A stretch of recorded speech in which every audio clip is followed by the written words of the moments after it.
Existe uma oração de Jesus que parece criar um problema para uma das promessas mais conhecidas que ele mesmo fez. No Sermão do Monte, Jesus disse: "Pedi e dar-se-vos-á. Buscai e encontrareis.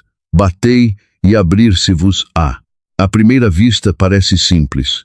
Você pede, Deus dá. Você busca, encontra. Você bate e a porta se abre. Mas, na noite anterior à cruz, o próprio Jesus caiu com o rosto em terra e pediu ao Pai que, se fosse possível, aquele cálice passasse dele. O cálice não passou. Jesus foi preso, açoitado e crucificado. E ainda assim, a carta aos Hebreus olha para suas orações e diz que ele foi ouvido. Como isso é possível? Se pedir e dar-se-vos-á significa simplesmente que Deus entregará exatamente aquilo que você pediu. Então, o que fazemos com a oração do próprio Jesus? E existe outra pergunta que torna essa passagem ainda mais interessante. Pouco antes de mandar seus discípulos pedir, Jesus já havia dito que o Pai sabia do que eles necessitavam antes mesmo que abrissem a boca. Então, se Deus já sabe, por que pedir? Por que dizer algo que ele já conhece?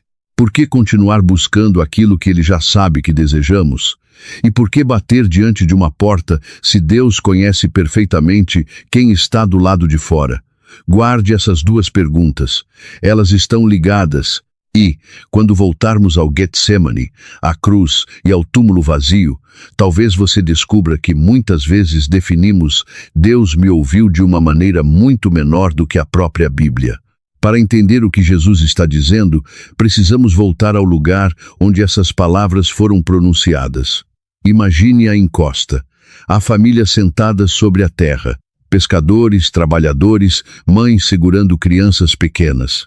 Homens e mulheres acostumados a uma vida em que chuva, colheita, saúde, trabalho e proteção nunca podiam ser tratados como garantidos.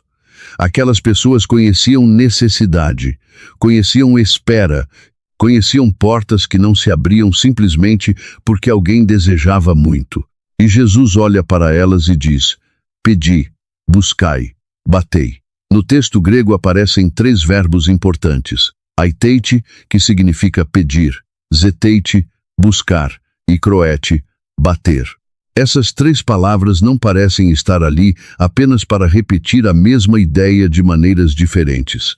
Há um movimento entre elas. Pedir começa com a necessidade, buscar acrescenta direção, bater acrescenta perseverança. Você pede porque reconhece que não possui tudo de que precisa. Busca porque aquilo que deseja se tornou importante o suficiente para fazê-lo se mover. E bate porque chegou diante de algo que não consegue abrir sozinho. Necessidade, direção e perseverança. Mas existe um detalhe ainda mais importante. Jesus não começou a falar sobre oração em Mateus 7. Ele já vinha ensinando seus discípulos a orar desde o capítulo anterior. E antes de dizer "pedi e dar-se-vos-á", ele havia ensinado 2 palavras que sustentam toda essa promessa: Pai Nosso, Pai. Esse é o chão sobre o qual Mateus 7 está construído. Você não está diante de uma máquina espiritual, como se colocasse uma oração de um lado e recebesse automaticamente um milagre do outro.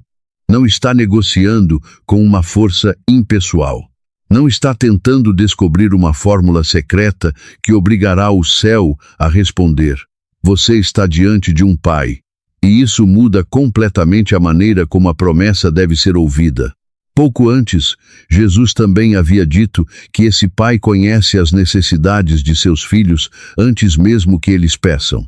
E isso nos leva novamente à pergunta: se ele já sabe, por que pedir? Porque oração nunca foi apenas transferência de informação. Você não ora para atualizar Deus sobre aquilo que aconteceu durante o seu dia.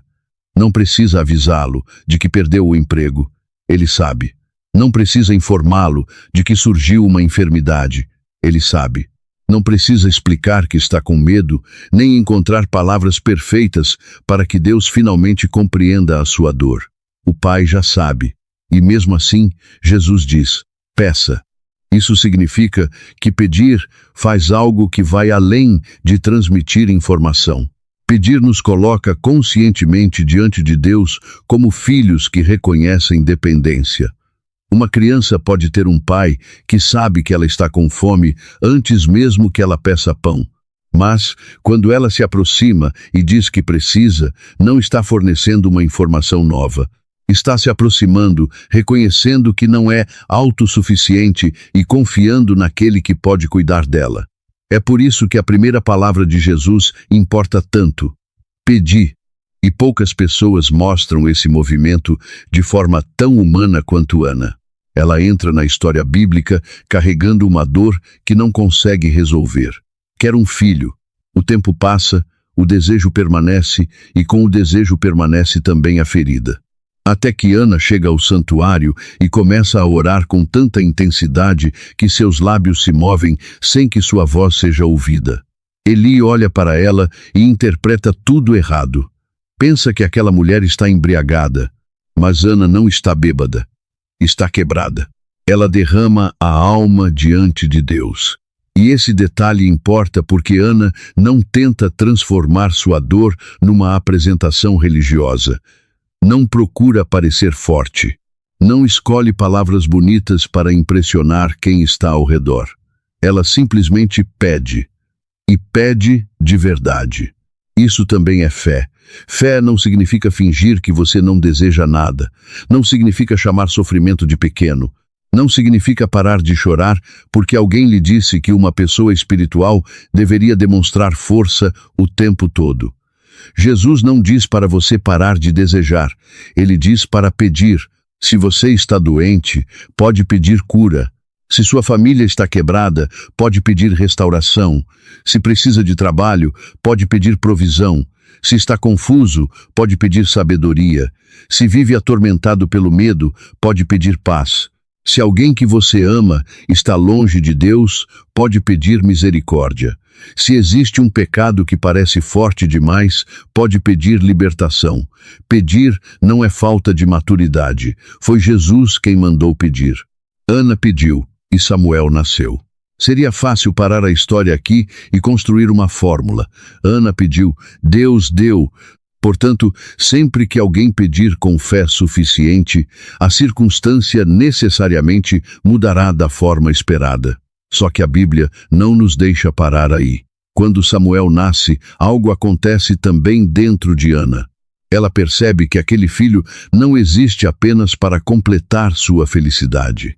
Ela o entrega ao serviço do Senhor. A bênção não termina nela, volta para Deus. A oração mudou a circunstância, mas também trabalhou dentro da mulher que estava orando. E isso começa a revelar algo que veremos novamente. A resposta da oração não toca apenas aquilo que você pede.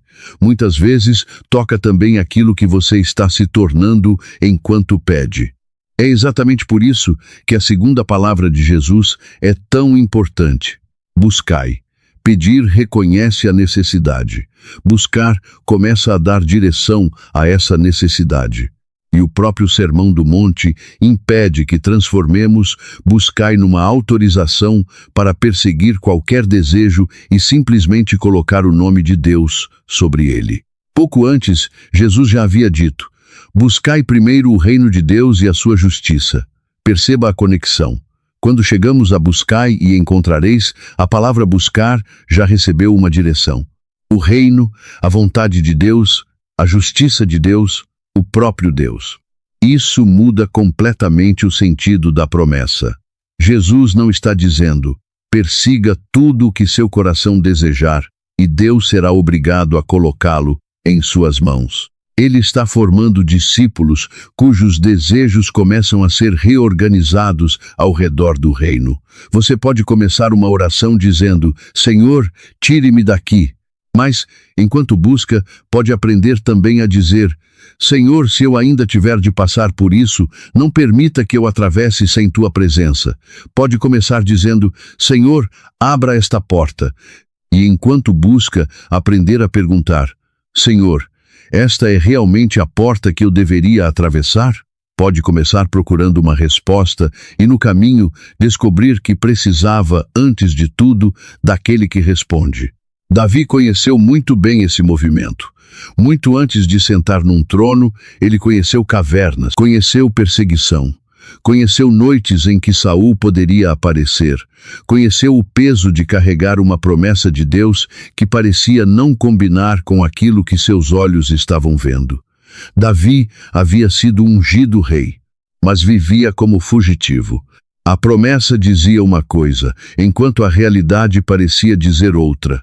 E nos Salmos encontramos um homem que não pede apenas que seus inimigos desapareçam. Ele fala de sede.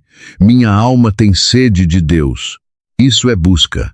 A libertação continua importante. A segurança continua importante, a promessa continua importante, mas alguma coisa dentro de Davi se aprofundou. Ele não quer apenas uma mão que resolva o problema. Quer a presença daquele que o sustenta enquanto o problema ainda existe. Talvez seja exatamente aí que muitas orações começam a amadurecer. No início, perguntamos: o que Deus pode me dar? Depois, começamos a perguntar: quem Deus está sendo para mim enquanto eu espero? Você pode começar dizendo: Senhor, mude isso, e com o tempo chegar a outra oração: Senhor, se isso ainda não vai mudar, pelo menos não permita que essa espera mude meu coração para longe de Ti. Pedir reconhece necessidade. Buscar reorganiza a prioridade. Então Jesus dá o terceiro passo: batei. Agora existe uma porta. E talvez essa seja a imagem mais difícil das três, porque pedir pode acontecer exatamente onde você está. Buscar já pressupõe movimento, mas bater significa que você chegou diante de um limite. Existe algo ali que você não consegue atravessar sozinho. Você bate e espera. Nada acontece. Bate novamente e a porta continua fechada. Talvez espere alguns minutos. Talvez alguns meses. Talvez alguns anos. É justamente aí que muitas crises de fé começam. Não quando Deus diz claramente sim. Às vezes, nem mesmo quando existe um não que conseguimos compreender. O momento mais difícil costuma ser quando você simplesmente não sabe. Você está diante de uma porta fechada e não consegue enxergar o que existe do outro lado. E nesse momento, o silêncio começa a testar mais do que sua paciência. Ele testa aquilo que você acredita sobre Deus. Se a porta ainda não abriu, você conclui que não existe ninguém do outro lado, que foi esquecido ou que sua oração não importa. Talvez até comece a pensar que Deus ouve outras pessoas, mas não você. Ou continua batendo porque confia em quem Jesus disse que está do outro lado. Pai, é exatamente por isso que logo depois de dizer pedi, buscai, batei, Jesus começa a falar sobre pais e filhos. Qual pai, se o filho pedir pão, lhe dará uma pedra? Ou pedindo peixe, lhe entregará uma serpente? Jesus está dizendo que até seres humanos falhos entendem alguma coisa sobre dar aos filhos aquilo que é bom. Então, quanto mais o Pai Celestial. Mas existe uma expressão decisiva nessa comparação: boas coisas. Jesus não diz que o Pai dará qualquer coisa que o Filho pedir. Ele diz que o Pai dará aquilo que é bom. E quem finalmente consegue enxergar o que é bom não é a criança, é o Pai. Talvez você já tenha visto uma criança pedir algo perigoso sem compreender o risco.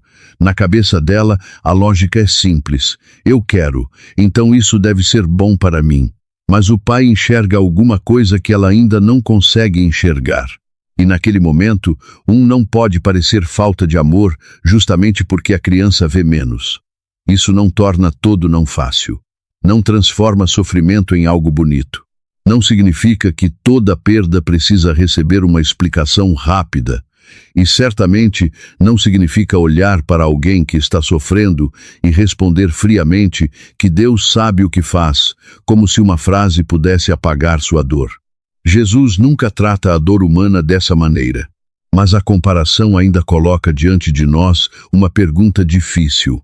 Você consegue continuar confiando na bondade de Deus quando Ele não entrega aquilo que você pediu da maneira que imaginou? É fácil dizer que Deus é bom quando a porta abre. É muito mais difícil quando você continua no corredor. E é justamente nesse ponto que a versão desse ensino registrada por Lucas acrescenta uma peça extraordinária. Lucas chega ao mesmo argumento. Pais humanos sabem dar boas dádivas aos filhos. E então Jesus diz que o Pai Celestial dará o Espírito Santo aos que lhe pedirem. Isso muda o centro de gravidade da promessa. O maior presente de Deus não é prosperidade. Não é ausência de problemas. Não é uma vida em que todas as circunstâncias se dobram imediatamente aos nossos desejos. É Deus dando sua própria presença ao seu povo. Seu espírito, sua força, sua direção, seu consolo, sua vida em nós. De repente, dar-se-vos começa a ficar muito maior. Às vezes você pede que Deus mude a circunstância e Ele muda. Ana conheceu esse tipo de resposta. Mas existem outras vezes em que você pede exatamente a mesma coisa, que a circunstância mude e ela permanece. Paulo conheceu essa resposta. Poucos homens no Novo Testamento conheceram sofrimento e oração como Paulo. Ele pregou Cristo em cidades hostis. Foi perseguido, preso, espancado, naufragou, viu igrejas nascerem e carregou o peso de muitas delas. Então, fala de algo que chama de espinho na carne. Ele não explica exatamente o que era, e talvez seja melhor que não explique, mas deixa claro que aquilo o incomodava profundamente. Paulo pede ao Senhor que o retire, uma vez, depois outra e uma terceira. O espinho permanece. Agora temos um problema. Ana pediu, e sua circunstância mudou. Paulo pediu, e a circunstância não mudou. O mesmo Deus, dois pedidos sinceros, respostas diferentes. Isso significa que Paulo tinha menos fé? O texto não diz isso. Significa que Deus não o amava? Toda a história de Paulo aponta na direção contrária. Então o que aconteceu? A resposta veio. Minha graça te basta, porque o meu poder se aperfeiçoa na fraqueza. Paulo pediu remoção, mas recebeu graça. Pediu que a fraqueza desaparecesse. E Deus lhe mostrou que seu poder poderia se manifestar justamente dentro daquela fraqueza. Paulo não recebeu aquilo que pediu na forma em que pediu. Mas seria estranho dizer que ele não foi ouvido, porque o próprio texto nos mostra a resposta que recebeu. E talvez seja aqui que começamos a perceber uma distinção decisiva. Ser ouvido não é o mesmo que controlar a resposta. Sem perceber, muitas vezes definimos: Deus ouviu minha oração desta maneira. Deus fez exatamente aquilo que eu pedi. Paulo não nos permite limitar a ação de Deus assim. Às vezes, a resposta vem como mudança de circunstância. Ana, às vezes, vem como graça suficiente dentro de uma circunstância que permanece. Paulo. E daqui a pouco chegaremos a Jesus, onde essa verdade aparecerá em sua forma mais profunda. Mas antes precisamos voltar a outra pergunta que ficou aberta desde o começo. Se Deus já sabe, por que continuar pedindo? Cristãos muito antigos também perceberam essa tensão. Agostinho refletiu sobre ela. Se Deus conhece nossas necessidades, por que precisamos orar? Sua resposta aponta para algo precioso. Nós não oramos para aumentar o conhecimento de Deus. A oração prepara, alarga e forma o coração daquele que ora. Você pede, busca, espera e bate. E durante esse processo começa a descobrir aquilo que realmente deseja. Às vezes percebe que queria o presente mais do que queria o doador. Às vezes descobre que aquilo que chamava de necessidade também carregava orgulho. Em outras situações, percebe que estava tentando usar a oração para fazer Deus entrar num plano que havia construído sem ele. Também pode aprender a desejar alguma coisa de uma maneira mais santa. E há momentos em que, mesmo depois de meses ou anos, você ainda não entende. Isso precisa ser dito. A Bíblia não nos dá permissão para transformar toda demora numa pequena lição que conseguimos explicar. Nem todo sofrimento vem acompanhado de uma razão que conhecemos. Nem toda porta fechada pode ser interpretada por nós. Mas a Bíblia também não permite concluir que demora significa ausência. Silêncio não significa automaticamente indiferença. Uma resposta diferente não significa abandono. E existe uma cena no livro de Atos que mostra isso de uma maneira quase surpreendente. Pedro está preso. Herodes já havia mandado matar Tiago e agora Pedro está sob forte guarda. A situação é séria. A igreja começa a orar intensamente por ele. Então Deus intervém, as correntes caem, Pedro atravessa a prisão, sai e chega à casa onde os cristãos estão reunidos. E aí acontece algo que parece ter sido colocado na história para nos fazer lembrar exatamente das palavras de Jesus. Pedro bate à porta. Literalmente. Uma jovem, chamada Rhoda, vai atender. Reconhece a voz de Pedro e fica tão feliz que, em vez de abrir imediatamente, corre para dentro para contar aos outros. E as pessoas que estavam orando por Pedro não acreditam nela. Pense nisso por um instante. Eles pedem. Deus responde. A resposta chega até a porta e bate. E aqueles que estavam orando custam a acreditar que aquilo realmente aconteceu. Há algo profundamente consolador nessa cena. Ela mostra que Deus não responde apenas orações feitas por pessoas emocionalmente perfeitas. Às vezes, até quem está pedindo fica surpreso quando a resposta chega. Talvez você já tenha vivido algo parecido. Ora, durante tanto tempo que chega um momento em que suas próprias palavras parecem cansadas. Então, de repente, uma conversa acontece, uma oportunidade aparece, uma notícia chega. Uma porta que parecia impossível se abre. E você demora alguns segundos para perceber. Deus ouviu. Pedro conheceu uma porta que se abriu. Paulo conheceu uma que permaneceu fechada. Então, qual das duas histórias explica Mateus 7? As duas. Porque Jesus nunca prometeu uma técnica para controlar portas. Ele revelou um Pai em quem você pode confiar diante delas. E agora precisamos chegar à noite em que o próprio Jesus orou, Getsemane. Volte por um momento à promessa. Pedi, buscai, batei. Mas lembre também de algo que Jesus havia ensinado no mesmo Sermão do Monte. Antes de dizer pedi, ele já havia ensinado seus discípulos a orar. Pai nosso, venha o teu reino, seja feita a tua vontade. Isso é decisivo. Antes de mandar seus discípulos pedir, Jesus colocou o pedido dentro de uma relação.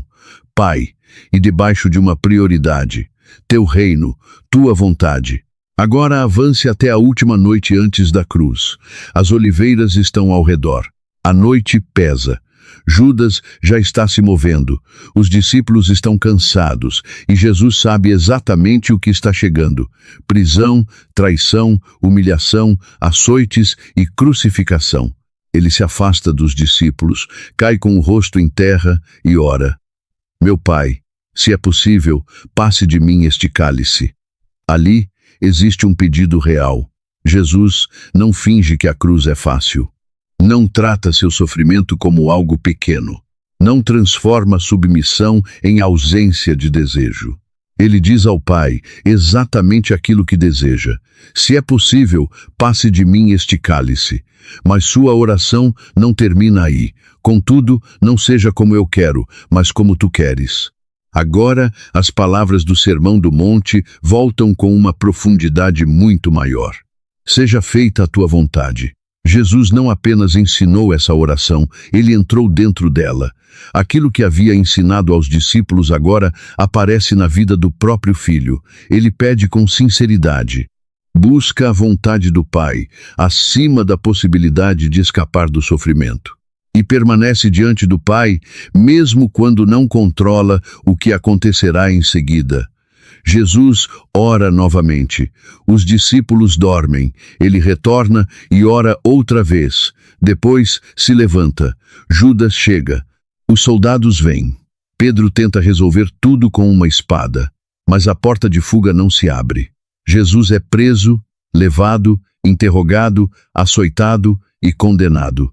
O cálice não passou. Então chegamos ao Calvário. Pregos, madeira, sangue e trevas. Se você parasse a história na sexta-feira, poderia olhar para Getsemane e chegar a uma conclusão devastadora. Jesus pediu.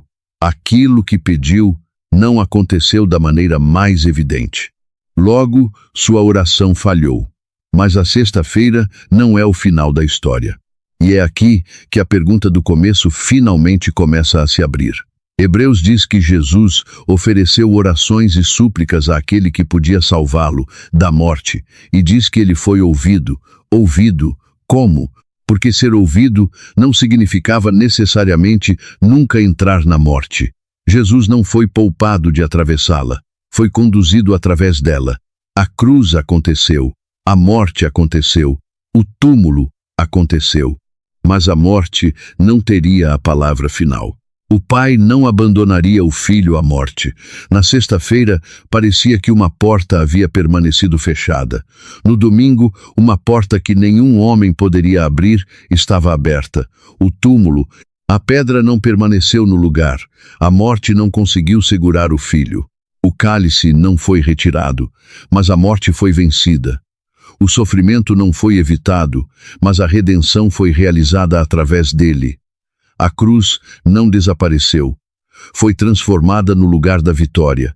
Jesus pediu algo verdadeiro. A resposta do Pai não foi simplesmente eliminar o caminho da cruz. Foi conduzir o Filho através dela para uma vitória maior. Agora, aquela frase volta com todo o peso. Ser ouvido não é o mesmo que controlar a resposta. Ana foi ouvida e sua circunstância mudou. Paulo foi ouvido e recebeu graça dentro de uma circunstância que permaneceu. Jesus foi ouvido e a resposta passou através da cruz até a ressurreição. Isso não significa que podemos transformar essas três histórias numa nova fórmula para explicar toda a oração não respondida. Não significa que toda pessoa que sofre deve esperar uma mudança como Ana. Não significa que todo espinho necessariamente permanecerá como o de Paulo. E não significa que podemos olhar para qualquer tragédia e afirmar que sabemos exatamente como Deus está usando aquilo. A Bíblia não nos dá esse tipo de controle. Mas essas histórias destroem uma ideia muito menor.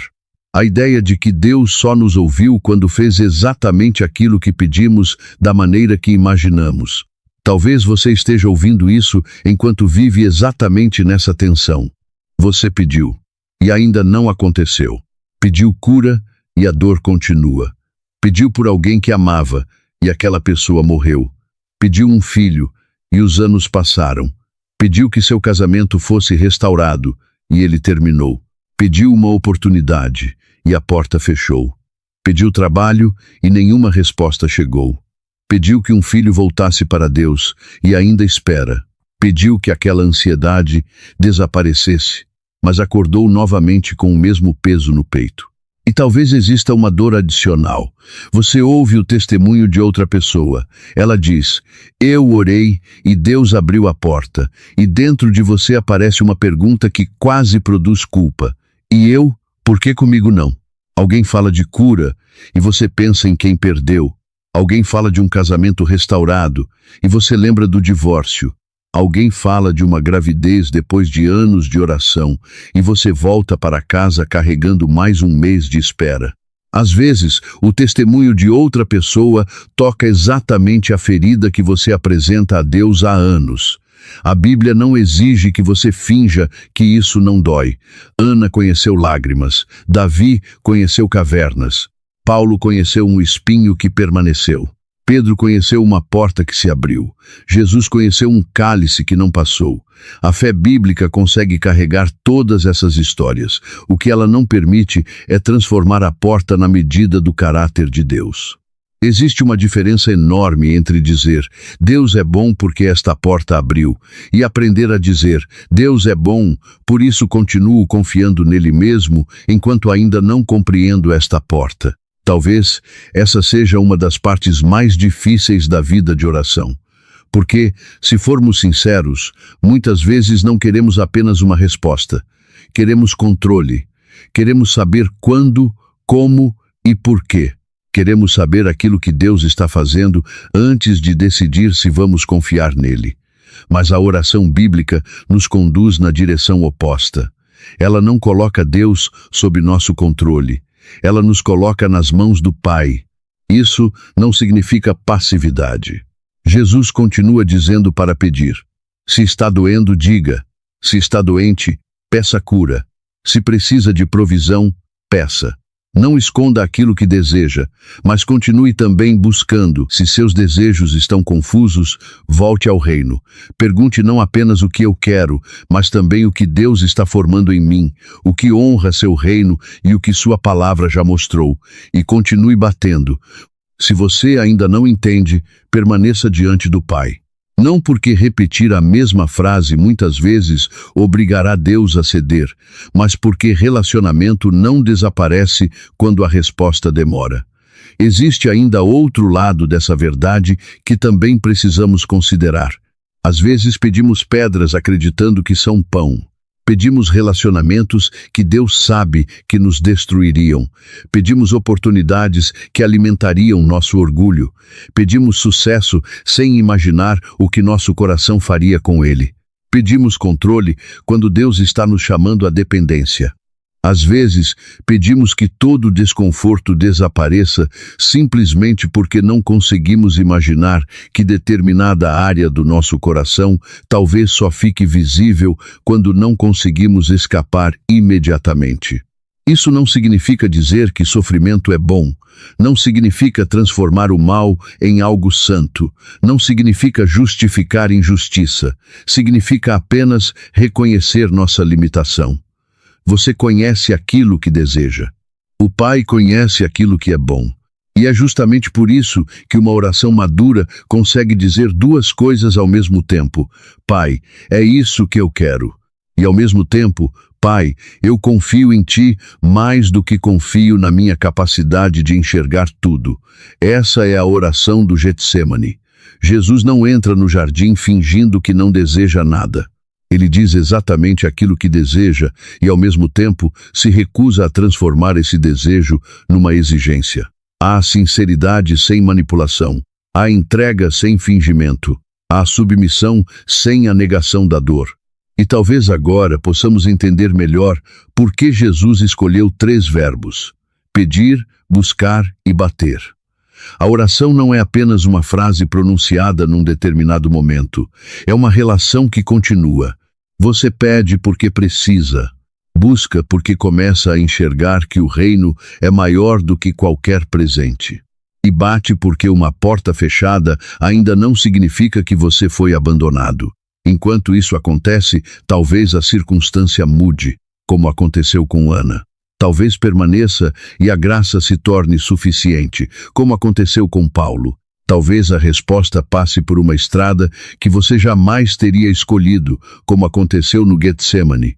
Mas, em todos esses casos, a pergunta decisiva continua sendo a mesma: quem é Deus enquanto eu espero? Jesus responde: Pai, talvez você esteja cansado de bater. Talvez tenha parado de pedir porque se cansou de se decepcionar. Talvez diga que aceitou a vontade de Deus, mas olhando com cuidado, perceba que apenas desistiu de esperar qualquer coisa dele. Talvez tenha transformado o silêncio numa conclusão. Deus não se importa. Jesus não manda você fabricar entusiasmo, nem fingir que tudo está bem. Ele simplesmente continua chamando você para perto do Pai. Peça, busque e bata. Agora podemos voltar às 2 perguntas que abriram toda essa história. Se Deus já sabe do que você precisa, por que pedir? Porque oração não existe para informar Deus. Ela coloca você conscientemente diante dele como filho. Expressa dependência, forma desejos, alinha sua vontade e sustenta comunhão. Você não está contando ao Pai algo que ele desconhecia. Está aprendendo a viver diante dele com aquilo que ele já conhece. E a segunda pergunta é ainda mais profunda. Se Jesus pediu que o cálice passasse, o cálice não passou, e ainda assim, Hebreus diz que ele foi ouvido. Como isso é possível? Porque ser ouvido não significa obrigar o Pai a produzir a resposta que imaginamos. Jesus não foi abandonado. A resposta passou pela cruz. Na sexta-feira, parecia derrota. No domingo, o túmulo estava vazio. A morte não foi evitada, foi vencida. Isso não significa que todo sofrimento nesta vida terminará da forma que queremos. Não significa que cada sexta-feira pessoal terá um domingo visível antes desta vida terminar. Mas significa que você não deve interpretar toda a fidelidade de Deus apenas a partir do pequeno trecho da história que consegue enxergar agora. Os discípulos não conseguiam interpretar a sexta-feira. Pensaram que tudo havia acabado. O Pai ainda não havia terminado. Talvez você também esteja tentando produzir uma conclusão definitiva sobre um capítulo que ainda está aberto. Nós não sabemos como cada oração terminará nesta vida, mas sabemos como termina a história maior. Cristo ressuscitou. A morte não vence. O reino vem. E o Pai continua sendo Pai. Depois de tudo isso, existem exatamente 3 verdades que vale a pena guardar. A primeira é que Jesus realmente quer que você peça.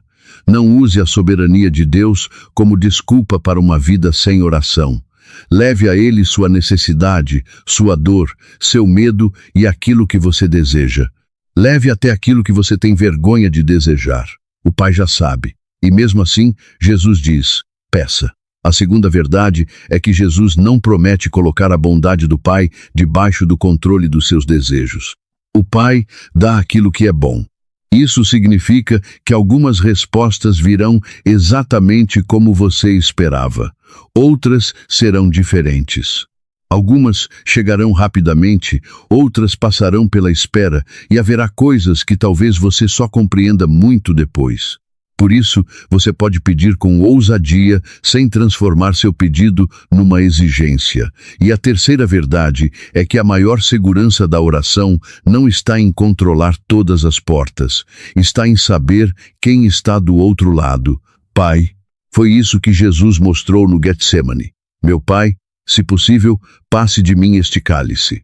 E então, contudo, seja feita a tua vontade. Talvez essa seja uma das formas mais maduras de oração que podemos aprender, dizer exatamente aquilo que desejamos. Pedir, buscar e bater. Mas sem fazer nossa fé depender da capacidade de obrigar o céu a reproduzir o final que imaginamos. Nossa confiança precisa repousar em quem Deus é, Pai. Então quero deixar uma pergunta muito específica para você.